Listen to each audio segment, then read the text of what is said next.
मेरी मातृभाषा हिंदी है। हिंदी माझी आई तो मराठी माझी मौसी।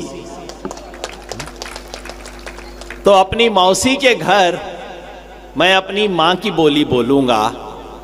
आप समझने का प्रयास करेंगे। आपका बहुत बहुत धन्यवाद इसके लिए।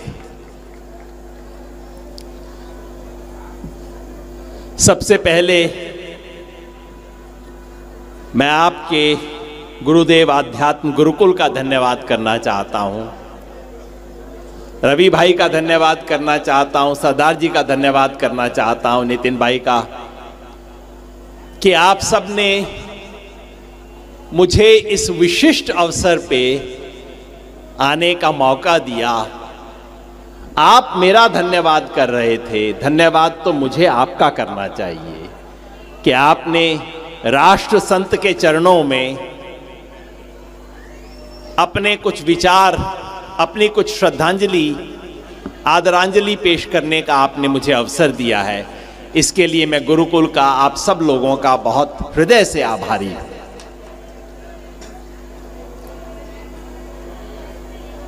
सच बात यह है कि जब पहली बार मुझे यह न्योता मिला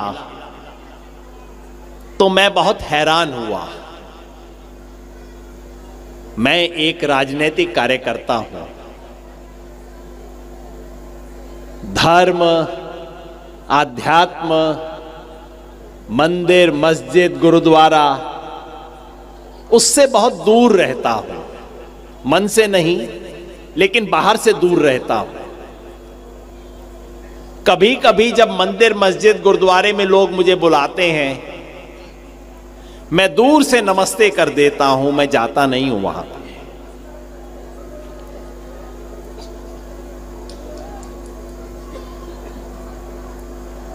एक बार मेरे बच्चे ने मुझसे पूछा, आपू आप मंदिर नहीं जाते? मैंने कहा ना बेटा, मैं नहीं जाता। उसने कहा क्यों? भगवान को नहीं मानते? मैंने कहा पता नहीं, पर देखो, अगर वो ऊपर है तो वो सर्वव्यापी है, सर्वज्ञानी है। वो देख रहा होगा मैं क्या काम कर रहा हूं। अगर मैं अच्छा काम कर रहा हूं तो उसे पता लग रहा होगा। मुझे उसको व्हाट्सएप और एसएमएस भेजने की जरूरत नहीं है। सर्वव्यापी है, सर्वज्ञानी है, उसे दिख ही रहा होगा। तो अगर वो है तो मुझे क्या करना है? मुझे जीवन में अच्छे काम करने हैं। और अगर वो केवल इस बात का इंतजार कर रहा है कि मैं ₹1.25 का प्रसाद जाके चढ़ाऊं, मैं कोई गेंदे के फूल की माला जाके चढ़ाऊं, जैसे नेता लोग इंतजार करते हैं कि मेरे घर आया कि नहीं, फूल माला लेके आया कि नहीं, दक्षिणा दी कि नहीं। तो मैंने कहा बेटा, अगर वो ये इंतजार कर रहा है तो मुझे उसकी कोई परवाह नहीं है। मैं नहीं मानता उस बात को। मुझे तो अपना जीवन में ये काम करना है। ये सड़क जो है यही मेरा मंदिर है, मेरा और कोई मंदिर नहीं है। इसलिए जब आपके यहां से न्योता आया 3 साल पहले, मैं हैरान हुआ। मुझे आमतौर पे ऐसी जगह से न्योता आता नहीं, आता है तो मैं दूर से नमस्ते कर देता हूं। मैंने अपने मित्रों से पूछा कि ऐसी जगह से न्योता आया है, मैंने राष्ट्र संत के बारे में तो सुना है, लेकिन आजकल क्या हो रहा है भैया वहां, पता नहीं लगता। बड़े बड़े नाम पे, दुनिया में हर अच्छे नाम पे दुकान बन जाती है और फिर दुकान चलने लग जाती है। तब मेरे मित्र सुभाष वारे, मैं आपको नाम भी बता दूं, पुणे में सुभाष वारे से मैंने पूछा। उनका मैं बहुत सम्मान करता हूं, वो व्यक्ति सच बोलता है। उन्होंने कहा योगेन जी बाकी चीजों में ना जाइए, लेकिन इसमें जब आपको अवसर मिले आपको निश्चित जाना चाहिए, क्योंकि यह सच्चा काम होता है वहां पे। इसलिए मैं यहां पे आया हूं, क्योंकि आपको सच बताऊं, आजकल इस देश में धर्म के नाम पे जो हो रहा है उससे मेरी आत्मा बहुत दुखी रहती है। मैं मंदिर वाला धार्मिक नहीं हूं, लेकिन धर्म को देखता हूं, सच्चे धार्मिक लोगों का सम्मान करता हूं। लेकिन आजकल मैं क्या देखता हूं, जो कोई संत है, जो जितना बड़ा संत है उसकी उतनी बड़ी गाड़ी है, जो अपने आप को बड़ा संत कहता है उसका उतना ही बड़ा कोठी होता है। छोटा नहीं, 100 एकड़ का कोठी, 200 एकड़ का कोठी। आपने कभी नहीं देखा हो तो हमारे हरियाणा में सिरसा में आके आप देख लेना, सैकड़ों एकड़ में।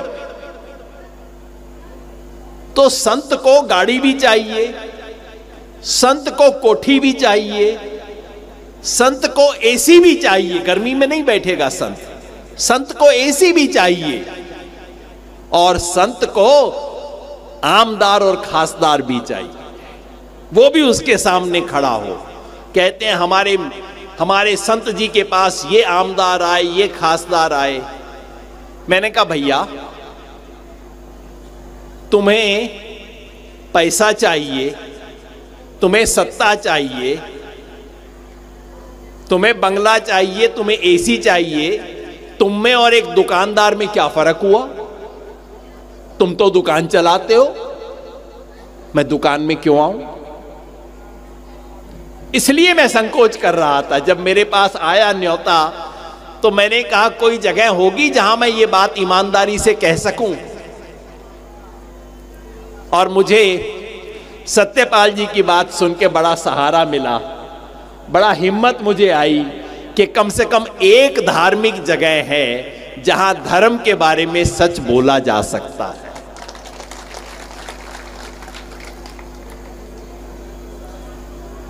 मैंने हरियाणा का जिक्र किया, आपको नाम नहीं लूंगा, पर अखबार देख लेंगे, आप सब जानते हैं मैं क्या बात कर रहा हूं। आज से शायद 20 वर्ष पहले की बात है। मैं हरियाणा में एक जगह है सिरसा, वहां गया। वहां एक समाचार पत्र चलता था, पूरा सच। उस समाचार के संपादक ने मुझे व्याख्यान देने के लिए बुलाया, जैसे आपने बुलाया है। मैंने व्याख्यान दिया। व्याख्यान के बाद चाय पीने गए हम, तो उस समाचार के संपादक महोदय ने मुझे हंसते हुए कहा, वैसे योगेन जी मेरी हत्या हो सकती है। मैंने कहा क्या? कहते मेरा मर्डर हो सकता है। मैंने सोचा ऐसे ही कुछ लोग बड़ी बड़ी बातें कहते हैं, डराने के लिए, दिखाने के लिए, अपना महत्व दिखाने के लिए। उसका नाम था छत्रपति, रामचंद्र छत्रपति उस संपादक का नाम था। मैंने कहा कैसे आपकी हत्या हो सकती है? कहते हमारे यहां एक बाबा हैं। मैंने कहा हाँ मैं भी जानता हूं, हैं आपके यहां बहुत बड़े बाबा एक। कहते वो बाबा पता है क्या काम करते हैं? मैंने कहा क्या? कहा गरीब लोगों के घर से लड़कियों को बुलाते हैं, अपने पास रखते हैं, लड़कियों के साथ गलत बात करते हैं। मैंने कहा मैं तो नहीं जानता था, आपको कैसे पता? उसने कहा उन लड़कियों ने मुझे एक चिट्ठी लिख के दी है कि हमारे साथ इस आश्रम में, नाम दिया था आश्रम, इस आश्रम में क्या क्या होता है इसकी चिट्ठी लिख के दी है। मैंने कहा फिर आपने क्या किया? उन्होंने कहा मैंने अपने समाचार पत्र में वो चिट्ठी छाप दी है। मैंने कहा आपने वो चिट्ठी छाप दी? कहते हां, इसीलिए संभव है कि मेरी हत्या हो जाए। खैर, मैं तो एकदम हिल गया, मैं जानता नहीं था। मैंने दूसरे लोगों से पूछा, लोगों ने कहा बात तो सच है, आश्रम में तो यही होता है, बाबा यही करता है। पर मुझे पूरा विश्वास नहीं हुआ। मैं दिल्ली वापस आ गया और उसके 10वें दिन रामचंद्र छत्रपति की अपने घर के सामने हत्या हो गई। एग्जैक्टली यही हुआ। ठीक 10 दिन बाद उसकी हत्या हो गई। और अब मैं आराम से कह सकता हूं, क्योंकि उसका मुकदमा 15 साल चला और जेल और उस कोर्ट ने, अदालत ने उस बाबा को बच्चियों के बलात्कार का दोषी पाया और हत्या का दोषी पाया। अब बताइए, हमारे देश में धर्म के नाम पे क्या हो रहा है? मैं नहीं कहता कि सारे संत बाबा ऐसे हैं, ऐसा मैं बिल्कुल नहीं कह रहा। मैं बस इतना कह रहा हूं कि कोई भी अपने आप को संत कह दे, अपने वचन से कोई संत नहीं बन जाता, अपने कर्म और व्यवहार से कोई संत बनता है। इसलिए जो अपने आप को बाबा के, आजकल बहुत बाबा की सप्लाई हो गई है और ऐसी ऐसी बात करते हैं। अभी मध्य प्रदेश के कोई बाबा ऐसी बात करते हैं कि यदि कोई गांव का लड़का ऐसी बात करे तो लोग कान पकड़ के 2 झापट देंगे और कहेंगे कि जरा तमीज से बात करना सीख। अब वो बाबा बन के घूम रहे हैं, लोग उनके पांव में लौट रहे हैं, उनकी धूल ले रहे हैं। ये क्या हो रहा है इस देश में? मतलब आज यदि हमें संत को देखना होगा तो केवल नाम से संत होने से काम नहीं चलेगा। उसके काम से, उसके व्यवहार से, उसके संघर्ष से, उसकी सादगी से, उसकी कंचन मुक्ति से हमें संत को नापना पड़ेगा।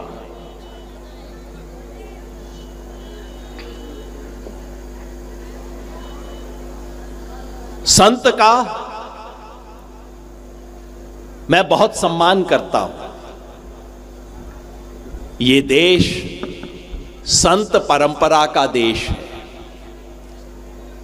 इस देश को सत्ता ने नहीं बनाया, सरकारों ने नहीं बनाया, राजा महाराजा ने नहीं बनाया। इस देश की आत्मा को संतों ने बनाया है।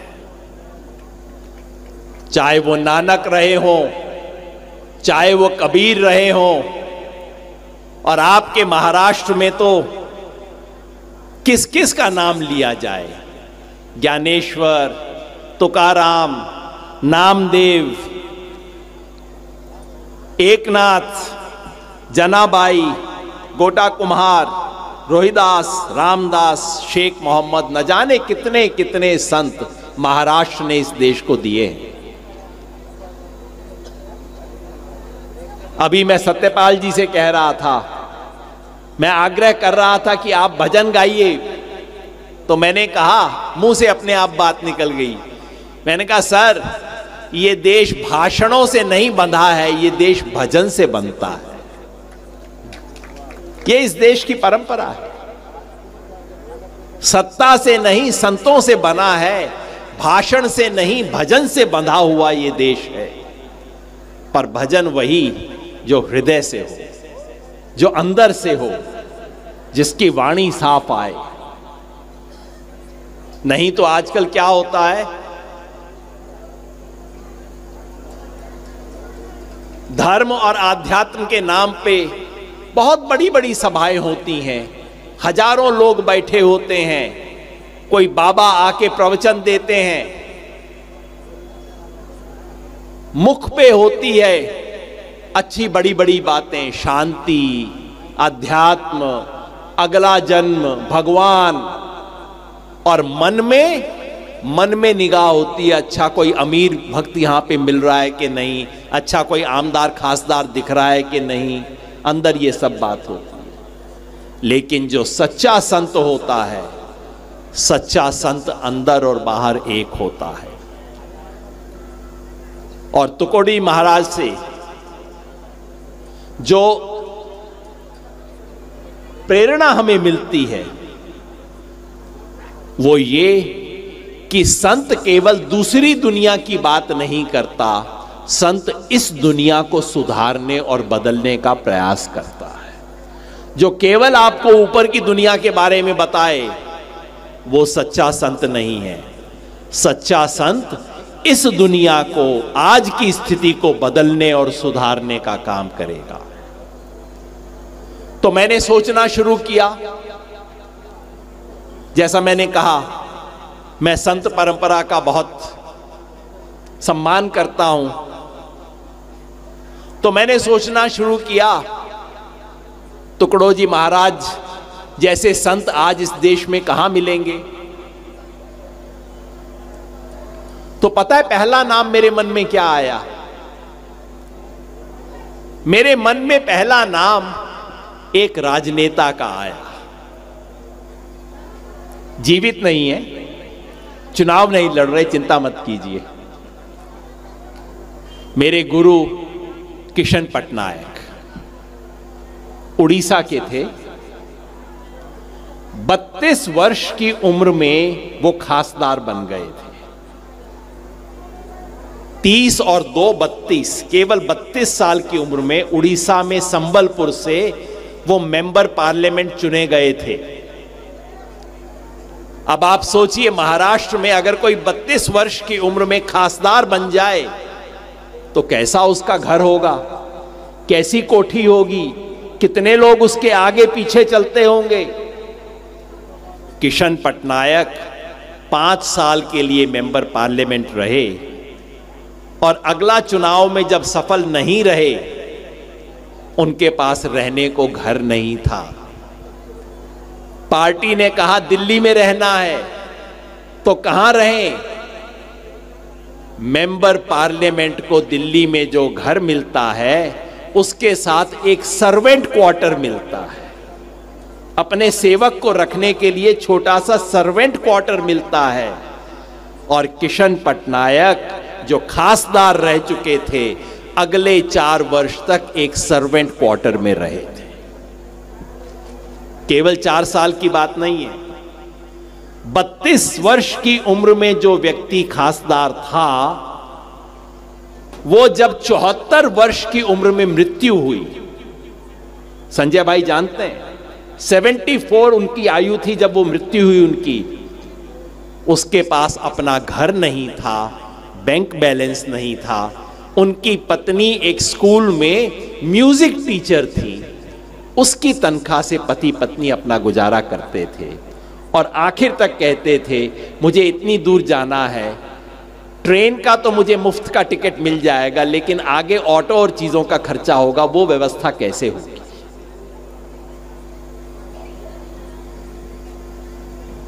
किशन पटनायक 37 वर्ष की उम्र में खासदार होकर रिटायर हो गए थे। बाद में उन्होंने फैसला किया वो चुनाव नहीं लड़ेंगे। मेंबर पार्लियामेंट को पेंशन मिला करती थी, मगर किशन पटनायक ने, जिनके पास पैसा नहीं था, बैंक बैलेंस नहीं था, उन्होंने कहा जब तक मेरी आयु 60 वर्ष की नहीं हो जाती तब तक पेंशन लेना तो पाप है। पेंशन नहीं लिया उस आदमी। तो मैं आप सबको यह कहना चाहता हूं, अगर आप संत की तलाश करना चाहते हैं तो केवल मंदिर मस्जिद गुरुद्वारे में मत ढूंढिए संत को, आपको राजनीति में भी संत मिल जाएंगे। किशन पटनायक मेरे लिए संत आदमी थे और मेरा सौभाग्य है कि मैं जीवन में इतने अच्छे लोगों को मिला। जब मेरे साथी मेरे बारे में गुण बताते हैं, आपने न जाने मेरे बारे में कितनी सुंदर सुंदर बातें कह दी। मैं आपको सच बताऊं, मेरे भीतर कोई गुण नहीं है, केवल एक संयोग है।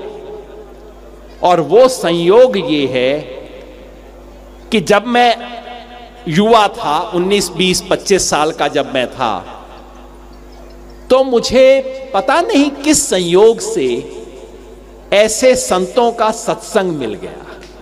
किशन पटनायक, सच्चिदानंद सिन्हा, अशोक सक्सेरिया, राकेश सिन्हा, कोई नहीं जानता इनको, ये सब संत लोग थे। तो मैं कहता हूं अगर इन संत लोगों की परछाई पत्थर पे भी पड़ जाती तो वो पत्थर भी सुंदर बन जाता। मेरे को तो बस यही जीवन में सौभाग्य मिला है कि उनकी परछाई मेरे ऊपर पड़ गई और उसका कहीं ना कहीं पत्थर पे भी गुण आ जाता, मेरे पे भी आ गया है। तो संत केवल वो नहीं जो गेरुआ कपड़ा पहने, संत केवल वो नहीं जो मंदिर में आश्रम में रहे, संत आपको सड़क पे मिल जाएंगे। मेरी बहन उल्का ताई यहां बैठी है कोने में, डिग्री किया, नौकरी कर सकती थी, नौकरी करके घर गृहस्थी बच्चा सब बसा सकती थी, लेकिन क्या फैसला किया इन्होंने?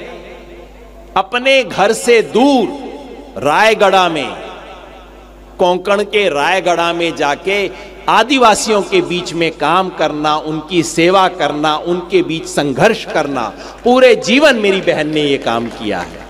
इन्हें मैं संत बोलता हूं, ये इस जमाने के संत हैं। ये भाई मेरे बैठे हुए हैं संजय मंगला गोपाल, इंजीनियरिंग कॉलेज के प्रोफेसर, दुनिया में एनर्जी पे रिसर्च करने में इनकी ख्याति है। ये अगर चाहते तो आज यहां नहीं बैठे होते, ये अमेरिका की किसी यूनिवर्सिटी के अंदर प्रोफेसर बन के बैठे होते, लेकिन इन्होंने तय किया कि नहीं, मेरे ज्ञान का उपयोग तभी है जब मैं गांव-गांव घूमूंगा, जब मैं साधारण लोगों के बीच में काम करूंगा, जब मैं जमीन पे बैठूंगा, तब मेरे ज्ञान का प्रयोग है। यह हुआ संत वाला काम। ये हमारे प्रत्युष बाबा जो मेरी फोटो खींच रहे हैं इस टाइम, मराठवाड़ा में सन 2016 में बहुत बड़ा दुष्काल था। हमने तय किया कि पद यात्रा करेंगे। मराठवाड़ा में दुष्काल था और बुंदेलखंड में दुष्काल था। हमने कहा कि हम मराठवाड़ा से बुंदेलखंड तक की यात्रा करेंगे, क्योंकि शेतकरी का दुष्काल का समय था। सो हमारे प्रत्युष बाबा ने कहा इस यात्रा में पूरे समय मैं साथ चलूंगा, और उसके बाद से कोई यात्रा हमने नहीं की जिसके अंदर ये बाबा हमारे साथ ना चले। ये मंदिर वाले बाबा नहीं है, लेकिन ये समाज बदलने वाले बाबा है। इसलिए मैं आपसे यहां अनुरोध करने आया हूं, खास तौर पे उनसे जो शेतकरी हैं, जो गांव में रहते हैं, आप सबसे कहने आया हूं, अपने संत का चश्मा बदल दीजिए, संत को कहीं और ढूंढना शुरू कीजिए। आपको बहुत संत मिल जाएंगे, बहुत अच्छे लोग मिल जाएंगे। अभी भी भारत में संत का अकाल नहीं हुआ है, संत हैं, बस हम उन्हें गलत जगह देख रहे हैं। अगर आज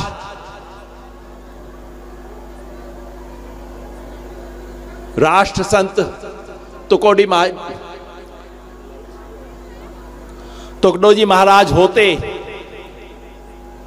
तो वो कौन सा मुद्दा उठाते? उन्होंने ग्रामीण गीता लिखी, कैसे आदर्श गांव बनाया जा सकता है उसकी कल्पना हमें दी। अगर आज होते तो मैं एक बात पक्का कह सकता हूं, दिल्ली में जो शेतकरी का मोर्चा लगा, तुकडोजी महाराज उस मोर्चे के अंदर जरूर आके बैठते।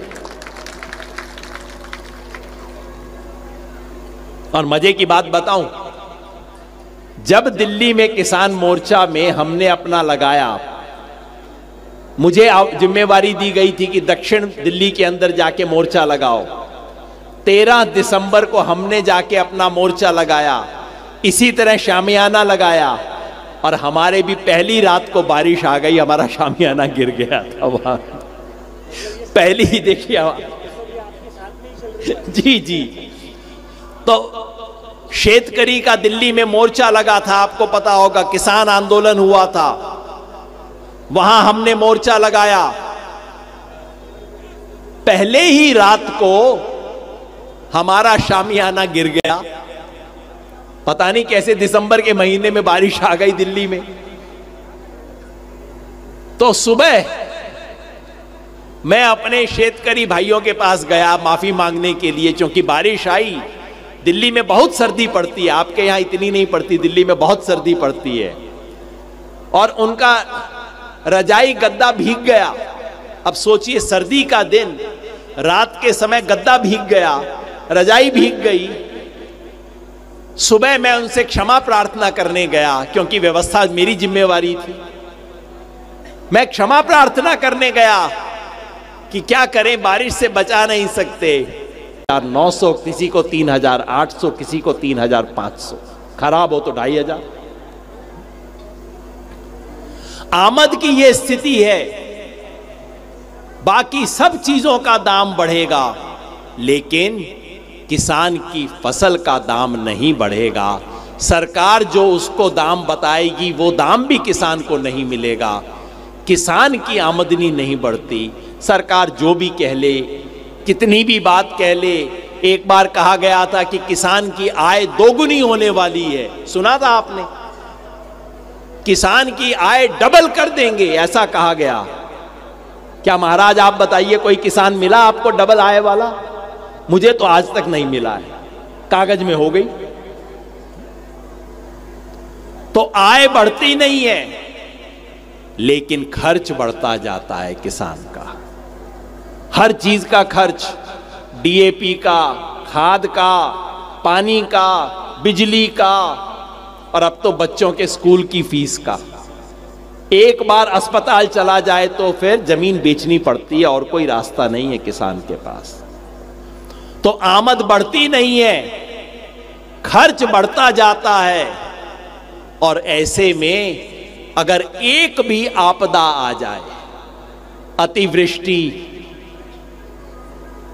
सूखा पड़ जाए, अकाल पड़ जाए, कुछ भी हो जाए, सुल्तानी आसमानी कुछ भी हो जाए, तो किसान संकट में आ जाता है। और ऐसे में किसान को क्या करना पड़ता है?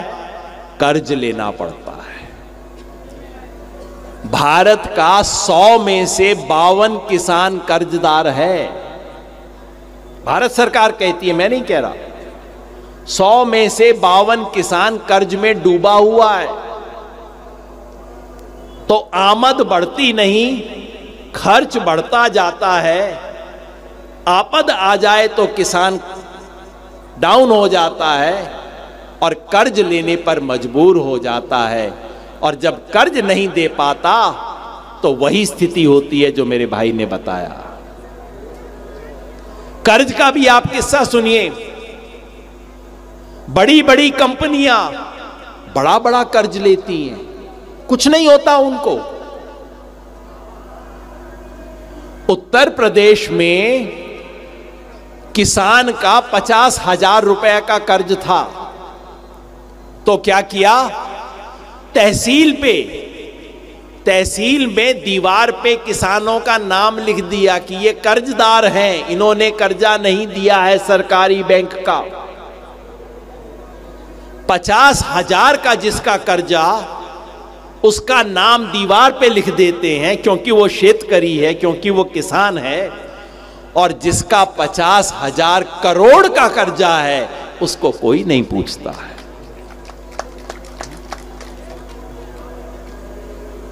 ये बेंगलोर के उद्योगपति जो शराब की चलाते हैं, क्रिकेट की कंपनी भी चलाते हैं, 9,000 करोड़ रुपया लेके देश से भाग गया। और चोरी छुपे नहीं, 50 सूटकेस लेके दिल्ली एयरपोर्ट से आराम से टाटा बाय बाय करते हुए चला गया, 9,000 करोड़ रुपए का कर्जा लेके। पिछले 10 साल में इस देश के उद्योगपतियों को 16 लाख करोड़ रुपए का कर्ज माफ किया गया है। कितना? 16 लाख नहीं, 1 करोड़ नहीं, 2 करोड़ नहीं, 16 करोड़ नहीं, 16 लाख करोड़, 16 लाख कोटी, इतना कर्ज कंपनियों का माफ कर दिया। और किसान का 16,000 का कर्ज हो जाए तो उसको कुर्की का नोटिस आ जाता है, कहते हैं घर खाली करो, तुम अपनी जमीन हमें दे दो, तुम्हारी जमीन हम नीलाम कर देंगे। ये किसान को बोला जाता है। ये कौन सा न्याय है आप बताइए? कैसे बदलेगी ये स्थिति? ये तभी बदलेगी स्थिति अगर आप और मैं खड़े होंगे। हिंदी में कहते हैं रोए बिना मां भी दूध नहीं पिलाती है, मराठी में भी कुछ कहते होंगे ऐसा कुछ नहीं। तो अगर शेतकरी की यह अवस्था है इस देश में, तो कैसे बदलेगी अवस्था?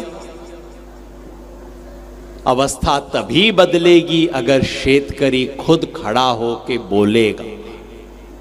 कोई बाहर से नहीं आएगा, कोई भगवान कृष्ण नहीं आएंगे हमें करने के लिए। हमें खुद वो काम करना होगा, हमें खुद भगवान कृष्ण बनना होगा, हमें खुद सुदर्शन चक्र अपने हाथ में लेना होगा, हमें खुद खड़े होके गीता का प्रवचन देना होगा।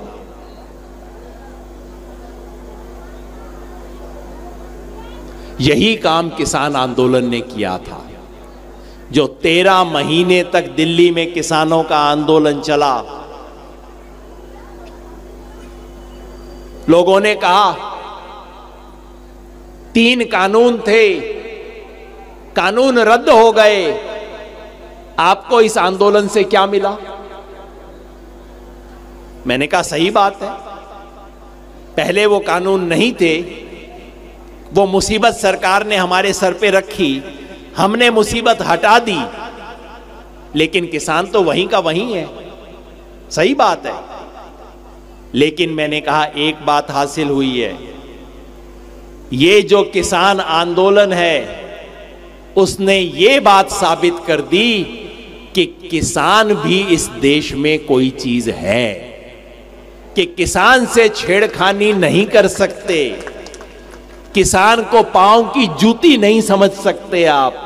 किसान खड़ा हो सकता है, और जिस दिन किसान खड़ा हो गया उस दिन बड़े बड़े राजा को उसके सामने घुटने टेक के बैठना पड़ेगा। तो महाराष्ट्र के किसान साथियों के लिए मैं यही कहना चाहता हूं कि किसान को अपनी बात तभी मिलेगी, किसान की मांग तभी मानी जाएगी अगर किसान अपनी मांग पे इकट्ठा होके, एक साथ खड़ा होके आंदोलन करे, लड़े, संघर्ष करे। और किसान को तो एक ही बात के लिए 4 बार आंदोलन करना पड़ेगा। सरकारी कर्मचारी को अपनी मांग के लिए 1 बार आंदोलन करना पड़ेगा, किसान को 4 बार करना पड़ता है। पहली बार अपनी मांग सुनाने के लिए, दूसरी बार सुनी हुई बात मनवाने के लिए, तीसरी बार जो सरकार ने बात मान ली उसको लिखवाने के लिए, और चौथी बार लिखी हुई बात को लागू करवाने के लिए। 4 बार किसान को लड़ना पड़ता है अपनी बात के लिए। लेकिन ये तभी होगा अगर किसान किसान बन के रहे। किसान आंदोलन में हमने कहा था कि किसान तभी सफल हो सकता है अगर वो जाति धर्म के चक्कर से अपने आप को मुक्त रखे। हमने किसान आंदोलन में कहा था, किसानी मेरी जाति, किसानी मेरा धर्म। जिस दिन किसान ये कहना सीख लेगा, मेरी जाति किसान, धर्म किसानी, ये जब कहना सीख लेगा तभी किसान सफल हो पाएगा। मैं ये बात इसलिए कह रहा हूं कि आज इस देश में प्रचलन एक दूसरा है, और खास तौर पे महाराष्ट्र में तो अब चुनाव आ रहे हैं, तो अब तो जाति का मामला फंसेगा। इस जाति को उस जाति से लड़वा दो, उस जाति को इस जाति से लड़वा दो, ये खेल होगा। याद रखिए, ये जाति का खेल सिर्फ और सिर्फ इसलिए होता है ताकि किसान को उल्लू बनाया जा सके, उसको बेवकूफ बना के जो किसानों के दुश्मन है वो किसानों पे राज कर सके, इसके लिए खेल किया जाता है। कि 4.25 साल तक, 4 साल 9 महीने तक किसान किसान रहता है, लेकिन आखिरी 3 महीनों में कोई मराठा हो जाता है, कोई कुणबी हो जाता है, कोई कुर्मी हो जाता है, कोई यादव हो जाता है, कोई राजपूत हो जाता है, ये सब खेल शुरू हो जाते हैं। तो एक बात मैं कहूंगा, इस चक्कर में हमें नहीं फंसना है। आखिरी 3 महीना भी अगर आप किसान बन के रहोगे तभी आप कुछ हासिल कर पाओगे, नहीं तो कुछ नहीं मिलेगा। और दूसरी उससे भी ज्यादा बड़ी बात, हिंदू और मुसलमान वाली। अब फिर चुनाव आ रहा है, फिर हिंदू मुसलमान का खेल होगा। पिछले कुछ सालों से बहुत ज्यादा हो गया है, हर बात में हिंदू मुसलमान, कपड़ा हिंदू मुसलमान, कोरोना हिंदू मुसलमान, दवाई हिंदू मुसलमान, पशु हिंदू मुसलमान। ये हो क्या रहा है इस देश में भाई? मेरी बहनें यहां आई बैठी हैं, मैं अपनी बहनों से, माताओं से एक सवाल पूछना चाहता हूं। आप बताइए, आपके घर में यदि कोई आए बाहर से व्यक्ति और आपके 2 बच्चों को, मुड़ा मुड़ी कहते हैं ना, लड़का लड़की को, या 2 मुड़ा हैं, 2 लड़के हैं, उनको आपस में झगड़ा करवाए, आपस में एक दूसरे पे नफरत फैलाए, एक के कान में एक बात कहे, दूसरे के कान में दूसरी बात कहे, दोनों में झगड़ा करवाए, तो मां क्या करेगी? मैं जानता हूं, मेरे घर में तो मां बच्चों को बुला के कहेगी, ये आदमी ठीक नहीं है, इसको कल से घर में नहीं आने देना। सही बात है ना? माए मेरी बात सही मानती? जो मेरे घर में आके मेरे 2 बच्चों के अंदर झगड़ा करवाए, मां कहेगी अच्छा आदमी नहीं है, इसको कल से घर में मत आने देना। लेकिन सोचिए, अगर अगले दिन वही आदमी दोबारा मेरे घर आए, फिर मेरे दोनों बच्चों में झगड़ा करवाए, तो फिर मां क्या करेगी? अब वो बच्चे से बात नहीं करेगी, अब वो उस आदमी का कान पकड़ेगी और घर के बाहर निकाल देगी, कहेगी आगे से मेरे घर में कभी मत आना तुम। सही बात है ना? तो आप मुझे बताइए, ये दिन रात हिंदू मुसलमान करने वालों के साथ भारत माता को क्या करना चाहिए?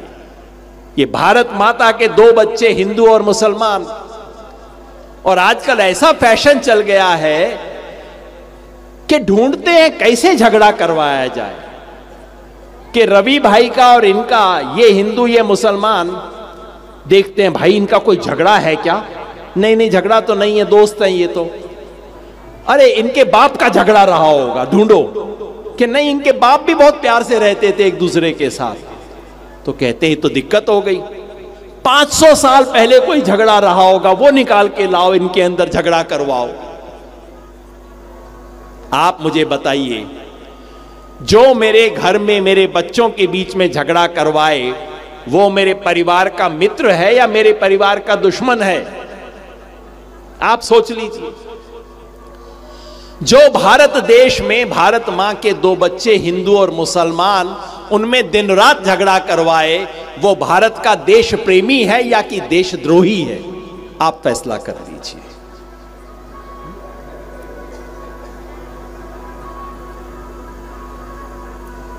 बस आखिर में एक बात जरूर और कहूंगा, क्योंकि जो मुझे विषय दिया गया था, लोकतंत्र में नागरिक की भूमिका, बोल मैं उसी पे ही रहा हूं, लेकिन आखिर में एक बात और कह देता हूं। लोकतंत्र का पर्व आ रहा है, चुनाव आ रहा है।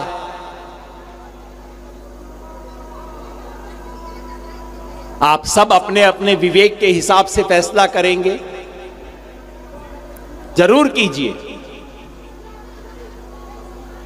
बस इतना ध्यान रखिए कि जो फैसला अब हम करेंगे उसका परिणाम हमें 5 वर्ष तक भुगतना पड़ेगा।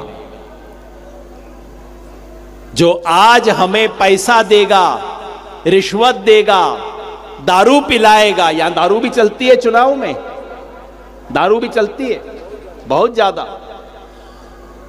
जो आज हमें दारू पिलाएगा वो 5 साल तक हमारे बच्चों का खून पिएगा।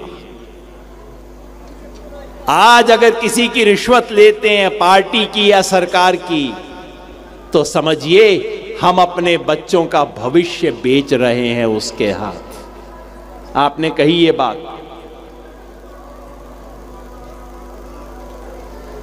कई लोग मुझे कहते हैं हम क्या करें जी, ये पार्टियां ऐसा कर देती हैं, ये पार्टी ऐसा करती है, ये पार्टी ऐसा करती है। चुनाव से पहले मुझे ये कहते हैं, चुनाव के बाद वो कर देते हैं, हम क्या करें। मैं उन्हें कहता हूं कि अगर कोई तांगे वाला, तांगा अब तो चलता नहीं है, घोड़े का तांगा होता है ना, अगर कोई तांगे वाला कहे आपसे कि अरे मैं क्या करूं, घोड़ा मेरी बात नहीं मानता, मैं घोड़े को उधर जाना ले जाना चाहता हूं, घोड़ा दूसरी तरफ जा रहा है, तो आप तांगे वाले को क्या कहेंगे? अरे मेरे भाई, नकेल तुम्हारे हाथ में है, चाबुक तुम्हारे हाथ में है, तुम शिकायत क्यों कर रहे हो? नकेल खींचो, चाबुक चलाओ, घोड़ा अपने आप ठीक हो जाएगा। समस्या घोड़े के चरित्र की नहीं है, समस्या तुम्हारी चाबुक की है। यही मैं आपको कहना चाहता हूं। नेता हो, पार्टी हो, सरकार हो, उसके चरित्र के बारे में शिकायत मत कीजिए। आपके हाथ में चाबुक है, आपके हाथ में नकेल है, नकेल कस के खींचिए, चाबुक जोर से चलाइए, अपने आप नेता का चरित्र सीधा हो जाएगा। लेकिन ये सिर्फ चुनाव वाले दिन नहीं करना, बाकी 4 साल और 364 दिन भी ये काम करना पड़ेगा। रोज नकेल खींचनी पड़ेगी, रोज इन्हें ज्ञापन देना पड़ेगा, धरना प्रदर्शन करना पड़ेगा, आंदोलन करना पड़ेगा, तभी ये बात नेता तक पहुंचेगी, तभी इनका चरित्र ठीक होगा। तो आप सबको इतना तो मैं अपील कर सकता हूं कि ये लोकतंत्र का पर्व है और नागरिक के रूप में हमारा धर्म है, हमारा कर्तव्य है, हमारा अधिकार है कि हम जाकर उसे चुने जो अगले 5 वर्ष के लिए महाराष्ट्र के हित में काम करेगा। पूरा देश इस समय महाराष्ट्र की तरफ देख रहा है। महाराष्ट्र जो निर्णय देगा वो पूरे देश के लिए एक दिशा तय करेगा। बहुत बड़ी चीज महाराष्ट्र के हाथ में इस समय है। आप सब पे बहुत बड़ी जिम्मेवारी है, मुझे विश्वास है कि आप पूरा करेंगे। लेकिन जो कुछ भी करें, वोट देने के बाद सो नहीं जाना। अगले दिन से लगाम कसनी है, चाबुक चलाना है, अपने अधिकार हासिल करने हैं, शेतकरी का राज इस देश में स्थापित करना है। ग्राम गीता लिखने वाले तुकडोजी महाराज को याद करने का सबसे अच्छा तरीका यही है कि ग्राम में गणराज्य को हम वापस लेके आए। मेरा गांव मेरा राज, इस परिकल्पना को हम स्थापित करें। आप ऐसा करेंगे इस शुभेच्छा के साथ, इस शुभकामना के साथ। और आप सब ने मुझे, मेरे साथियों को इतना मान दिया, इतना समय दिया, इतना सम्मान दिया, आप सबको बहुत बहुत धन्यवाद। और एक बार फिर मिलके मेरे साथ कहिए, राष्ट्र संत तुकडोजी महाराज की, गढ़के महाराज की।